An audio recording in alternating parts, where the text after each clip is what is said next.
سلام و روز همه شما بخیر. با یک مصاحبه دیگه همراه شما هستیم. امروز اومدیم به کارگاه خانم آفرین حکیم هاشمی. ممنونم که پذیرای ما بودید. فکر کنم یه ساعتی طول کشید تا ما فکر کنم 11:30 یکم زودتر بود رسیدیم. تقریبا یه ساعتی طول کشید تا بتونیم شرایط رو مهیا کنیم برای مصاحبه امروز. ولی یادمه که چند ماه پیش بود که با هم اولین بار صحبت کردیم و حالا داستانی که خودش داره و حالا شاید وسط این مصاحبه ما این رو بیان بکنیم. صحبتی که با هم داشتیم این بود که از اینجا میخوام شروع کنم که این علاقه‌مندی و این شور برای کار هنری جرقش کی در آفرین خورد؟ شروع کنم؟ بفرمایید. خب اگر که اجازه بدی بگم که من آفرین حکیم هاشمی متولد شهریور 53 در واقع از ابتدای 1390 من کارم رو استارت دادم و شروع کردم. خب قبلا ما با هم راجبه صحبت کردیم که همسر من حسین علی تهرانی چند سالی بود که شاید حدود 10 سال قبلتر از این مشغول بود در واقع از حرفه پدری حسین در زمینه آنتیکه. کار حسین حکاکی روی کاشی سنتیه که اینجا دارم من میبینم و خیلی دوست دارم و واقعا جذابه. حالا بعدا نشون اگر که بخوام راجبش بیشتر توضیح بدم 10 سال بود که اون این کارو میکرد. خب من در واقع هومن جان خیاط بودم. من به همراه مامانم البته که علاقه واقعا از بچگی خودم به خیاطی بود. مامان خیلی حمایت کرد که من ادامه بدم این کار رو. من در واقع تقریبا 16-17 سال با مامان کار خیاطی میکردیم به صورت حرفه‌ای. خب متاسفانه در اواخر دهه 80 من مامانم رو به علت بیماری از دست دادم. وقتی که مامانم از دست دادم در واقع هم کارم رو از دست دادم هم مامانم رو و یه غمی رو تجربه کردم که خیلی سخته. هنوزم راجبش میخوام حرف بزنم ناراحتم میکنه. استارت اولیه این کار و پیشنهادش رو حسین شروعش رو به من به اصطلاح خیلی با علاقه معرفی کرد و پیشنهاد کرد که یعنی از اونجا فهمیدی که میخوای در واقع زیورآلات کار کنی؟ آره دقیقاً. من در واقع هنوزم اگر بخوای به من بگی که دوست داری چی کاره باشی من دوست دارم که خیاط باشم. ولی خب نشد. یعنی من با مامانم کارم از دست دادم و دیگه نمیتونستم با توجه به روحیاتی که داشتم به اون کار برگردم. درست. حسین پیشنهادش رو داد و منم ذاتاً خیلی آدم بشینی نیستم. یعنی همیشه دوست داشتم که یه کاری انجام بدم، چه بهتری که ازش درآمدم داشته باشم. بله امروز متوجه شدیم دیگه. می‌خواستیم در واقع آره اینجا رو آماده کنی. آره من همیشه دوست دارم که یه کاری بکنم. چسبوندیمشون برای اینکه خب این خیلی جا باعث دلگیری خیلی از آدما میشه ولی خب این دیگه یه چیزیه که دست خودم نهادینه شده. خلاصش براتون بگم من شروع کردم کارم رو با اینکه خب توی کارگاه حسین هم میدونی کارگاهش توی منزل پدریشه. اونجا یه خونه قدیمی بزرگه که امکان این بود که یه فضایی که قبلا پارکینگ بوده رو ما تبدیل کنیمش به کارگاه و شروع کنه به کار کردن. با غم مامان یه جوری بزرگ هم شدم. یعنی اون آفرین تبدیل به یه آفرین دیگه ای شد و یه یعنی الان بیشتر کارات در اون مایه کارایی که انجام میدی غمه؟ نه در واقع من یه مرحله غمی رو پشت سر گذاشتم. تأثیر اون و اینکه من بتونم خودم رو دوباره پیدا کنم. ناچارم، بالاخره زندگی جاریه و من باید زندگی کنم و آدمی هم نیستم که بشینم و خودم رو دست احوالاتم بدم. پس بنابراین از اون شدته یه چیزی به وجود اومد که یه آفرین جدیدی رو به ساخت. درست.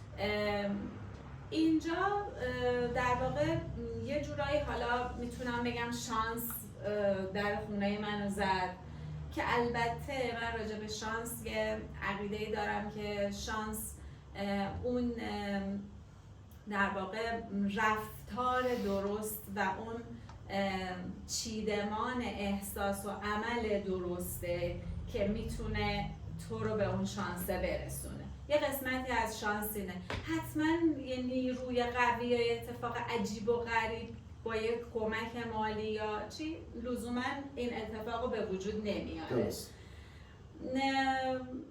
همون چیدمان احساسی و عملی خیلی مهمه. یه سوالی بپرسم، اونجا سال 90 میشه، چون اون افرادی که میبینن خب اینا دارن، افراد مخاطبان دارن با خودشون هم میسنجن. یه سری ممکنه 30 سالشون باشه، یه سری ممکنه 40 سالشون باشه، یه سری ممکنه 50 سالشون باشه. به هر حال با اون زمان خودشون یه وقتی میان مقایسه میکنن. الان که میگفتی سال 53 دنیا آمدی، سال 90 یعنی 37 سالته. بله. خب از 37 سال به قبل چند سال اون کار خیاطی رو میکردی؟ گفتم 16-17. یعنی از 20 سالگی. من تحصیلات دانشگاهی ندارم در این زمینه. از مقطع دبیرستان که تموم شد من ازدواج کردم. از سال 84-5 من با مامان کار خیاطی رو میکردم. 86 مامان از دست دادیم و از 86 تا 90 یعنی 4 سال طول کشید که این غم بگذره و از داخلش یک آفرین جدید بیاد. آره، ولی در واقع دوباره به دنیا آمدنه تقریبا 4 سال طول کشید. آره، ولی من در این 4 سالم با حسین همکاری میکردم و حتی قبلش. آره، ولی از همیشه میگه سال 90. بله. از اونجا یه اتفاقی در اون سال افتاده. بله. بعد از اون به قول میشه 14 سال بیشتر. آره، به قول این بچه‌های رختکن بازنده ها. بله دیدم. بگم که بعد از اون باختی که دادم، اون شانسه به وجود اومد که حالا اگه دوست داشته باشی راجع به اون شانسم توضیح میدم با کمال میل. حتما برای قسمت اول فکر کنم خوب باشه. آفرین جان، تا کجا صحبت کردیم؟ رسیدیم به اینکه سال 90 من کارم رو دادم به اصطلاح با همکاری حسین. کارا رو توی کارگاه حسین تا یه حدی آماده میکنم، بعد میدم به اون دوستانی که در واقع حرفشون ساخت زیوره و ایدم رو روی کاغذ میکشم، اونا برای من میسازن و اونا هم سازنده هایی بودن در لول های مختلف. طراحیت خوب بود چون کار خیاطی کردی. آره، خیلی در این زمینه بی سواد نبودم در واقع. هر کسی طراحیش خوب نیست. طراحی رو چجوری یاد گرفته بودی؟ خب در کار در هنرستان خیاطی که من درس خوندم در کجا واقع بود؟ الان یه قیصریه، الان دیگه یه قسمتی از بلوار اندرزگوه. یعنی تخریب شده؟ نه، اتفاقا اون مدرسه ما همچنان هست، یه مدرسه پسرونه شده. ولی در اون فرمت اون خیابون و اونجا اون قدیمی بودنش و اینا تغییر کرده، تبدیل به بلوار شده، شکلش یه شکل دیگه ای شده. ولی پس طراحی رو از اونجا خوب بودی و اون کار خیاطی هم تاثیر داشت و حالا رسیدی طراحی می‌کردی میدادی به حسین میرفت در واقع اینو میداد به کسایی که کار زیورآلات. نه، من در واقع کاشی رو میساختیم توی کارگاه، آمادش میکردیم، در واقع کاشی رو تبدیل به یک نگین میکردیم. مسیری که از 90 به بعد شروع شد، اونجا کجا بود که این حسو کردی؟ خب پیشنهاد حسین ابتداش بود که بیا با کاشی زیور بساز.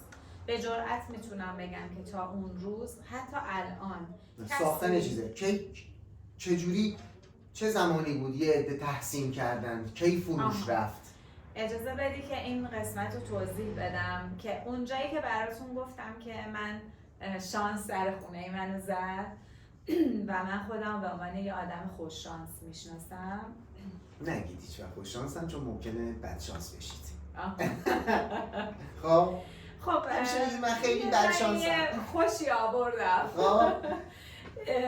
و اون قسمت این بود که من با یه خانومی آشنا شدم به واسطه معرفی یه دوستی که در واقع این خانم در زمان همون حدود ابتدای 90 یه خورده قبل‌ترش این آشنایی ما اتفاق افتاد. سرکار خانم ثریا راهنماییشون استاد بنده هستن. این آشنایی در واقع یک باب جدید، یک در جدیدی رو توی کار برای من باز کرد. من وقتی که ایشون رو در ملاقات اول توی کارگاه حسین ما قراری گذاشتیم و همدیگر رو دیدیم، در واقع کارای من در ابتدایی ترین حالتش بود. شاید بهت بگم خنده داره که خودم الان اون کارا رو گاهی تک و توکش رو دارم میبینم، واقعا خجالت هم میکشم یه جوری که من اون موقع اینا رو ساختم، فروختم و یه عده‌ای هم با علاقه خریدن. اون زمان استاد من یعنی الان بعدا هم میخواید 10 سال 15 سال بعدم مثلا الان کارهای الانتون نگاه کنی بگی که خجالت بکشی. قاعدش اینه که شما یه پیشرفت اینه که اصلا خجالت نکشی و اونا خریدن قشنگ بوده ولی برای زمان خودش. آره دوچار پختگی شده دیگه الان. از روز اول که نمیتونه پخته باشه. آیفون 1 و 2 من یادمه همه مسخره میکردن، بود یه دستگاهی اما مثلا انواع اقسام میگفتن شبیه کشتیه، ولی الان ببینید کجاست. این مسیر خیلی مهمه و حالا اون کاری که داشتی میگفتید نگاه میکردی خجالت میکشید، ولی خب یه عده خریدن. بله. یه عده در واقع با علاقه به قول شما با علاقه درست کرده بودید. بله. حالا از اینجا به بعد جالبه که خیلی از مشتریایی که از اون زمان هستن هنوز اون کارا رو دارن و استفاده میکنن، ولی خب من نگاهم بهشون اینه که خیلی ساده بودن، خیلی شاید اشتباهات تکنیکی داشتن، ولی خب به مرور زمان اینا رفت شده. اهم داستان قسمت مهمش اینه که استاد من در واقع منو در یک جریانی قرار داد که نه تنها مسیر زندگی منو عوض کرد، مسیر زندگی کاری من رو هم عوض کرد. آموزه های ایشون، شرایطی که ایشون در واقع برای من مهیا کرد که من بتونم یه کارگاه برای خودم درست کنم، بتونم کار بسازم، آموزش کار به من بدن، ایده بدن، چشم منو باز کنن که حالا راجع به این قسمتش هم توضیح دارم که حتما براتون خواهم داد. و در واقع یک مجموعه‌ای بود از زندگی کاری و زندگی خصوصی من که تحت تاثیر شخصیت ایشون و کمک‌های ایشون قرار گرفت. پشتیبانی همیشه بودن. شاید هومن جان یه وقتایی ما بعد مسافت از هم خیلی دور بودیم ولی ایشون همیشه حضور داشت. درست. و خب این پله پله منو به اصطلاح بالا برد و تونستم که از همون که گفتم یه خامی به یه پختگی که الان خودم تا اینجاشو دوست دارم به در واقع کارام داشته باشه و برسه به این مرحله. الان بگیم مثلا خام بودم پخته شدم، الان فکر می‌کنی به اون قسمت پخته شدن برسی؟ تا حدی بله. بالاخره نزدیک به 14 سال دیگه، یعنی باید تو این 14 سال حتما این اتفاق میافتاد. وقتی یه نفر کمکمون میکنه به این فکر میکنیم که خب فقط اون کمک کرد، اگر اون نبود اینا درسته. ولی چیزی من الان میخوام بگم اینه که شما خودت هم یه استعدادی، یه خواستی، یه علاقه‌ای داشتی، فقط اون مثلا الان من میخوام یکی اینجا تو خیابون بیاد رد شه من برم بهش کمک، اصلا ممکن نخواد، میدونی؟ یعنی شما همه اون موارد رو خودت حالا تو اون سنی که داشتی 37 میشه به نظرم به هر حال یه سابقه‌ای داشتی، بعد برای پیشرفت کردن هم خب یه علاقه‌ای داشتی. حالا ایشون هم در مسیر راه شما گفتید که یه دوستی، حالا اسم استادتون رو که آوردید، اون دوستتون الان کجاست؟ اونی که شما رو معرفی کرد. اون دوستم خوبه، خیلی خوبه. ایشون از من هنوز با هم دوستیم؟ معمولا توی کشور واقعا ممکنه خیلی وقتا دوست نباشه. به اصطلاح هدیه جان دوست خیلی 10 سالی از من بزرگترن ایشون، که در واقع ایشون از زیورهایی همیشه استفاده میکردن که کار استاد من بود و این شد که توجه من به اونا جلب شد. منم در ابتدای کار بودم و میخواستم که برم این سازنده این مجسمه های پوشیدنی رو در واقع ببینم، چون زیوری که استاد من میساخت در واقع فراتر از یه جاهایی فراتر از یه زیور ساده و معمولی بود. چشمگیر بوده دیگه حرفا شما. کاملا بله. ایشون در سن خودشون وقتی که من باشون آشنا شدم با استادم، ایشون در تقریبا اواخر دهه 60 زندگیشون بودن. درست. و به دلیل حالا دیگه خستگی از کار و سنشون و چیزایی که شرایط خانوادگی که داشتن کار جمع کرده بودن و متاسفانه من به اون نچیدم اون گل دیدن کارگاه ایشونو و مثلا از نزدیک با یه مجموعه بزرگی از کاراشون. به اونجا دیر رسیدیم ولی به یه قسمت دیگه به موقع رسیدیم. بله کاملا همینطوره. و خب خیلی واقعا به این اتفاق مفتخرم، به داشتنشون واقعا افتخار میکنم، براشون آرزوی سلامتی میکنم و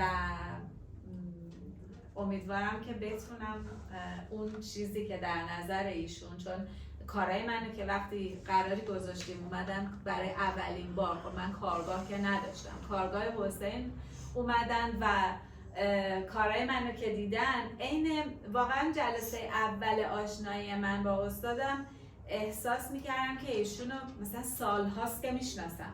درست. خیلی جالب بود به خاطر اینکه ما تفاوت سنی نزدیکی هم با هم دیگه نداشتیم. من یه 37 ساله، ایشون یه 60 چند ساله، ولی یه جوری عمیقاً ما به هم گره خوردیم. همون ابتدا که کارهای منو دیدن، خیلی جالبه بگم که چون کارگاه ایشون نزدیک به نشر چشمه بود و نشر چشمه جایی بود که تو صنایع بوده کارگاهشون. نشر چشمه در واقع جایی بود که از جمله جاهایی بود که حسین برای فروش کاراش در واقع اونجا با اونا همکاری میکرد. این خانم خیلی از کارهای حسین رو قبلا به صورت مرتب میخریدن از نشر چشمه و هدیه میدادن گاهی برای بدونه که بدونن که در واقع این کار در واقع بعد که کارگاه حسین تشریف آوردن و کارا رو دیدن، خب کاملا کارا براشون آشنا بود. حالا من وارد شاخه ساخت زیور شدم، یک دنیا از کارهای من ایراد گرفتن، یک عالمه منو تشویق کردن و چیزی که خیلی براشون مهم بود این بود که آفرین چیزی که توی سر توه به عنوان یک حالا کسی که داره یه اثری رو خلق میکنه، نمیشه که تو تصور کنی یه کس دیگه ای برات بسازه. اصلا نمیشه. پس اینو بیار از کلت بیرون که تو وقتی که داری یه کاری رو مثل که معلم خصوصی بگیری اونو بفرستی سر جلسه دقیقاً 0 تا 100 رو خودت باید انجام بدی. و خب ببین این خیلی سخت بود، یعنی من اصلا هیچ گونه آشنایی با کار ساخت زیور که نداشتم. سوای این ما داریم راجع به تقریبا 14-15 سال پیش صحبت میکنیم. حرفه زرگری یا ساخت زیور یا جواهرسازی اون موقع غالبا کار مردونه‌ای بود. نمیگم خیلی دوستای عزیز و نازنینی بودن که در واقع کار میکردن در این زمینه، خیلی هم شاخص، ولی معدود بودن، یعنی خیلی زیاد نبودن. این کار اصولا مردونه‌ای بود. یه قسمت‌هایش یه پیچیدگی‌هایی داره که در واقع خانوما به تنهایی از پسش برنمیان. همینجا که میگی مردونه بود، وقتی وارد این مسیر شدی حس کردی که مثلا ممکنه این فضا باعث بشه که مثلا تو نتونی جلوتر بری؟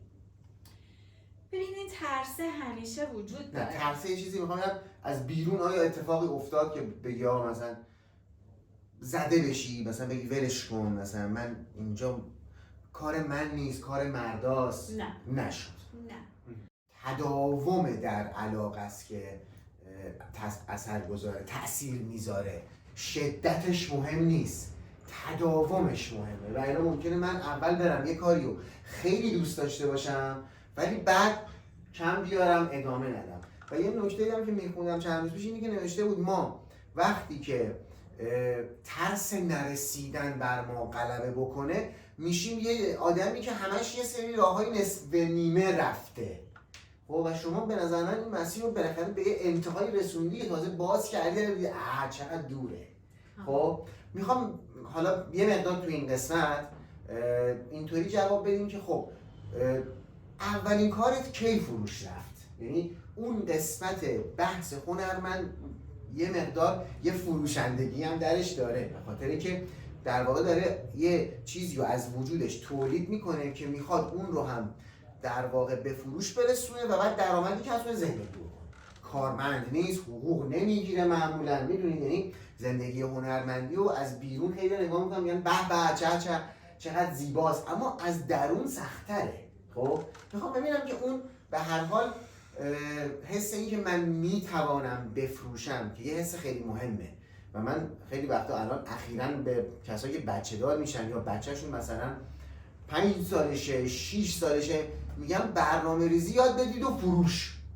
یعنی نذارید پیانو هم اوکیه ولی با قرار پیانیست بشه، میدونید یه چیزی رو بهش یاد بدید بفروشه. هنرمند در خودش این فروشندگی رو داره. مثلا در مورد حسین که حالا خیلی اسمش اومد و من حالا این قولو در واقع نگرفتم ازش هنوز، ولی میدونم که در آینده با ایشون هم صحبت کنیم، چون الان مصاحبه ما یه حالتی داره که انگار یه نصفش نیست. آره. خب ولی خب ما الان امروز راجع به آفرین داریم صحبت می‌کنیم. آدمای تاثیرگذار بر آفرین هم مهمن، یعنی نمیتونیم که در واقع در موردشون صحبت نکنیم. میخوام ببینم کی بود اون تحسین حس این که آقا ایول من تونستم اینو بفروشم و میتوانم پس در آینده بیشتر بفروشم، چقدر مشتری میتونم. این درام که باز میشه در اون مسیری که آدم میره، اون علاقه‌مندیه فقط به این که من یه کار قشنگ تولید کنم نیست. وقتی میبینی که آقا میتونم ازش درآمدم کسب کنم، درآمد باعث میشه من انگیزه بگیرم، خب خیلی فرق میکنه. کی بود؟ مثلا چه سالی بود؟ چند سال طول کشید؟ چند تا کار تولید کردی؟ گذاشتی برای فروش نرفت ولی بعد اتفاق افتاد. ببین من قسمت خیلی مهم این داستان همیشه تولید، قسمت مهمترش فروشه. درست. یعنی شما اول باید جای فروش رو داشته باشی تا بتونی تولید کنی. یعنی فکر کرده بودی بهش؟ ببین چون 10 سال بود که حسین داشت کار میکرد از دیده بودی که اون میفروشه؟ آره. و حسین محل فروشش توی شهر کتابا بود و ما در واقع با شهر کتاب آقای زهرایی شروع کردیم کار فروش. کجا هست شهر کتابشون؟ در نیاوران، در با هنر فعلی که نشر کارنامه رو دارن و شهر کتاب با هنر درست این نام شناخته میشه. در واقع شهر کتاب با هنر جزو اولین شهر کتابای شهر تهران بود و حسین مدتی یکی از اولینا بود که آره. حسین خب مدت ها بود که کاراشو اونجا میفروخت و من یکی از خوششانسی‌ها، یکی از پوان‌های مثبت داستان برای فروشم همین بود که من نیازی به بازاریابی خیلی نداشتم. یعنی به واسطه آشنایی و خب اونا خیلی دوستای خیلی خوبی بودن از نظر لول و شخصیت و اون شخصیت کاری با هم دیگه جور شده بودن و دیگه نیازی خیلی به معرفی من و جا باز کردن برای کار من توی شهر کتاب نبود. یادمه که اولین باری که کارم رو بردم آقای ماکان زهرایی دیدن، اصلا خیلی با علاقه یه ویترین رو توی قسمت صنایع دستی برای من اختصاص دادن و من تو اون ویترین کوچولو کارامو چیدم و خب ببین نه به صورت امروز ولی فروش رفت. مثلا حالا توی ماه چند تا فروش رفت؟ میدونی چرا؟ بخاطر اینکه اینو برای این میپرسم، حالا این میدونی چرا هم وقتی آدم میگه یاد یه داستان دیگه میفته آدم خندش میگیره. برای این میپرسم چون الان یه نفر هست 15 سالشه 10 سالشه، اونم تو همین وضعیت چند سال یا چند 10 سال پیش شماست. حالا شما میگی من شانس آوردم اون بازاریابی مارکتینگ رو نیاز نداشتم، انجام شده بود. الان حالا جلو بری معلوم میشه که حالا حتما نیاز هست، برای شروع نیاز نداشتی. حالا طرف میخواد ببینه که مثلا با ماهی چند تا ناامید نشه، چون آدما خیلی وقتا همون میرسه که ناامید میشن، هی امتحان میکنن به نتیجه نمیرسن. مثلا شما توی یه ماه چند تا در ماه اول فروختی؟ بخوام خیلی با دیتیل بگم واقعیتش الان یادم نیست، ولی فروش من فروش خوبی بود. به این دلیل میگم، حالا شاید در ماه مثلا اینو اول بگم که من به عنوان کسی که دارم این کار رو تولید میکنم، اون ابتدا که کارگاه نداشتم و دوستای همکار این کار برای من انجام میدادن، گستره تولید من نمیتونست گستره زیادی تولید من باشه که من بگم میسازم میفروشم و این چرخه مدام به صورت یک دست در گردشه. درست. ولی وقتی که کار هم شد کار خودم و من اومدم توی کارگاه شروع کردم یاد گرفتن و کار ساختن، بازم تعداد کار من برای تولید تعداد محدودی بود. یعنی من به عنوان یه شخص تازه کار و که اینکه داری تقریبا تنها کارتو انجام میدی و همکار و شاگردی نداری، خب تولید من خیلی محدود بود. گاهی میشد که ویترین من مثلا یه خود مدتی خلوتم میموند تا من براشون کار آماده کنم و ببرم. ولی کلا فروش منو سورپرایز میکرد، چون اون تایمی که من میدیدم که ویترین خالیه خیلی کم نبود برسم به اون فروشه. شاید بتونم بگم در ماه 5-6 تا کار از من میفروختم. برای اون موقع کار من خیلی خوب. بیشترینش چقدر بوده توی ماه؟ بیشترینش شاید 15-20 تا کار. و اینو به شما بگم که از همون ابتدا من کارم جزو کارهایی بود که با این که کار نوعی بود ولی همیشه نسبت به زیورای دیگه در شهر کتابا قیمتش جزو لول بالا هاست. یعنی کار من جزو کارهای گرونه توی ویتریناس همیشه. این ذاتاً خب توی فروش در واقع تولیدش هم هزینه‌اش بیشتره. نسبت من چون کماکان تنها کار میکنم و شاگرد و همکاری ندارم، همچنان تولید من تولید زیادی نیست. و اینم بگم که کلاً چون دلم میخواد اون خلاقیت کماکان توی کار بمونه و هدف ساختن، پول در بردن، فروختن، پول در بردن نباشه، خیلی به این قسمتش به گسترده کردنش و به اینکه بخوام، چون حس میکنم اگر بیفتم توی اون داستانی که مرتب بسازی بفروشی، یه قسمت خلق اثر و اون که تو باید همیشه تازه‌ای داشته باشی، اون آرامشی که باعث بشه تولید تو یه تولید اثرگذاری باشه از بین میره. درسته. یعنی به هر حال اون قطعا همینه. وقتی شما میگید مثلا ماه 20 تا با ماه 20 تا 30 تا، خب یه داستانه. اگه بخوای بیشتر تولید کنی بعد آدمای دیگه رو استخدام کنی و بعد شاید از اون حسی که خودت داری که میگی من همش نمیخوام تبدیل بشه به اینکه بخوام تولید کنم و بفروشم خارج بشه. اون بازاریابی و مارکتینگ رو در ابتدا حس نکردی، اما نمایشگاه‌ها، جاهایی که حضور داشته، کارت رفته، در واقع مخاطب اومده توی گالری دیده، چند بار با هم صحبت کردیم و به من یه سری از این موارد رو گفتی. حالا میخوام تو این قسمت که میشه قسمت پایانی بخش اولی که ما با هم صحبت میکنیم، امروز پنجشنبه 4 اردیبهشت، درسته؟ با هم صحبت میکنیم 4 اردیبهشت 1404. حالا یه چند تا از این برنامه ها بگو. حالا یا کار فرستادی یا گالری بوده و از اون مواردی که خب اون فروش عادی شهر کتاب هست اتفاق میفته. ولی یادم یه بار به من میگفتی که خب برای یک نمایشگاهی کار فرستادی و فقط یک کار فروش نرفت. بله. اون داستانا رو اونایی که خودت فکر میکنی و الان ما تقریبا نهایتا 10 دقیقه وقت داریم، تو این 10 دقیقه پایانی دوست داریم راجع به اینا بشنویم. منم سعی میکنم کمتر سوال بپرسم، اما به هر حال بعضی وقتا میام که اون در واقع شما خسته نشید. ما گوش میکنیم. ابتدا یه قسمتی رو فکر کنم هیچ وقت با شما هم راجع به صحبت نکردم. همونو بگیم. دوستی داشتم زنده یاد المیرا مددی. متاسفانه المیرا رو در جوانی ما از دست دادیم. خدا رحمت. چند سال پیش در نوروز. المیرا در واقع یکی از آدم‌های مؤثر در کار من بود، برای اینکه یک شخصیت خیلی اکتیو داشت، هنر رو تا حد زیادی میشناخت و ساخته شده بود به عبارتی در واقع برای مارکتینگ. بازاریابی بلد بود، فروش خیلی خوب بلد بود و هنرمندانه میتونست یک کاری رو در واقع ارائه بده، بفروشه و ساپورتش کنه. خیلی توانا بود. خیلی دختر توانا و از نظر اخلاقی، از شخصیت اخلاقی خیلی جالبی داشت. درسته.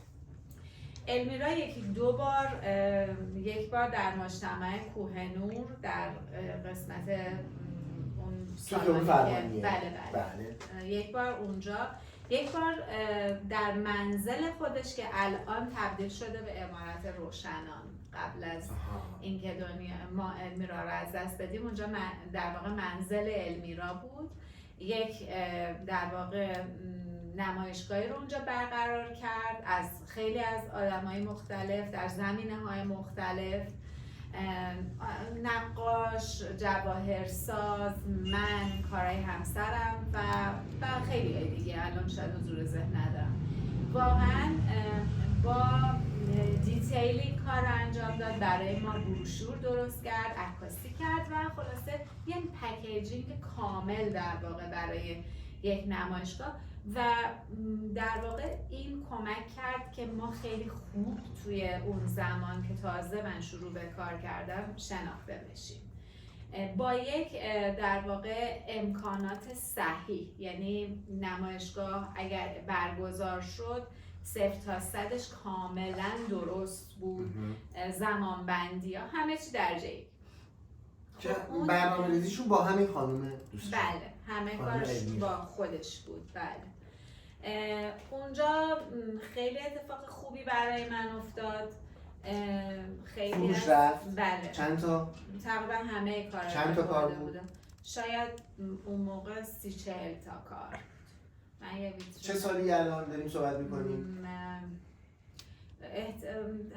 شاید سال 91. 91 یعنی بله. همون اوایلی هم که شروع کردی یه همچین اتفاقی هم افتاد و به هر حال همراه هم شدی و خودت هم خود فرد هم چند دفعه گفتم خودت هم اونجا تو اون مسیر رفتی، به هر حال اون اتفاقات هم میفته، همراه میشی. سال 91 همچین اتفاقی افتاد و 30-40 تا کار فروش رفت. اونجا اتفاق خیلی مثبتی بود. بعد استادم در واقع به من پیشنهاد اجرای نمایشگاهی رو در منزل ایشون، چون ایشون به اصطلاح یکی از علاقه‌مندیاشون این بود که وقتی که اون کارگاه خودشون جمع شده و دیگه فعالیتی ندارن و دایره آدم‌هایی که در ارتباط بودن به لحاظ کار و به لحاظ لول اجتماعی و خانوادگی ایشون خیلی خاص و گسترده بود، علاقه‌مند به این بودن که به عنوان حالا یه جایگزین، البته ایشون نسبت به من و کارم یه لطف ویژه‌ای داشتن. من هیچ وقت خودم رو در اندازه نمیدونم که جای کار من بتونه جای کار ایشون رو برای علاقه‌مندای به کار. آره، ولی اینو اون خانم در من میدیدن که شاید منو معرفی بکنن به اون مجموعه دوستانشون. توی خونه یه نمایشگاه 3-4 روزه در برج، یکی از برج‌های آیسته برگزار شد. نمایشگاه خیلی خوب بود. آدما اگه چند روز بود؟ 3 روز نمایشگاه بود. ببین هومن جان، اون سال دارم راجع به اسفند 92 صحبت میکنم. در واقع من یه چیزی حدود 10 میلیون کار فروختم برای من. از نظر میزان فروش ریالی 10 میلیون تومان من به شخص سال 92 اسفند 92 درست. این نمایشگاه توی منزل ایشون برگزار شد.